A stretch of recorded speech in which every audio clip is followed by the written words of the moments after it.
4 मई 2026।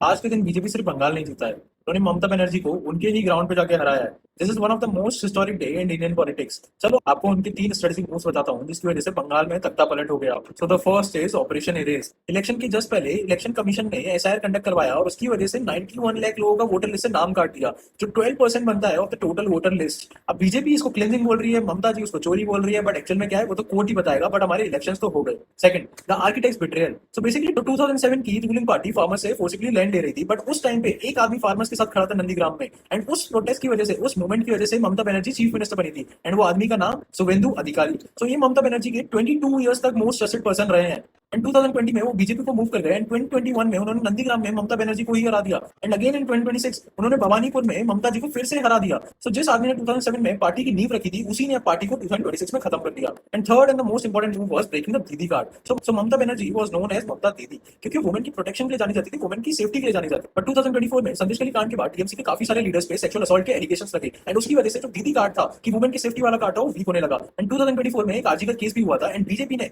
अब उस केस को कैपिटलाइज कर लिया, जहां पे उन्होंने मूव ये खेला कि आरजीकर विक्टिम की मम्मी को रत्ना देवनाथ जी को पानी हाथी की टिकट दे दी, एंड वो वहां पे 53,000 वोट से जीत गई है। एंड उनकी लास्ट लाइन कि हमारी चीफ मिनिस्टर ही वुमेन की इंसल्ट करती है। सो बीजेपी ने जो तख्ता पलट किया, this was not an overnight success, rather it was built on 3 different pillars, उन्होंने लास्ट कुछ सालों में खड़े करे हैं। सो बंगाल की अब गवर्नमेंट नहीं चेंज हुई है, उनका 49 ईयर ओल्ड चैप्टर को क्लोज कर दिया गया है, एंड एक नए चैप्टर की स्टार्टिंग हुई है। आप मुझे फाइनली कमेंट में बताओ कि आप किस पार्टी को सपोर्ट कर रहे थे, आपको क्या लगता है बीजेपी की रूलिंग पार्टी बनने से क्या बंगाल की ग्रोथ एक्चुअली बंगाली टाइगर की तरह भागने लगेगी? आप मुझे कमेंट में बताओ।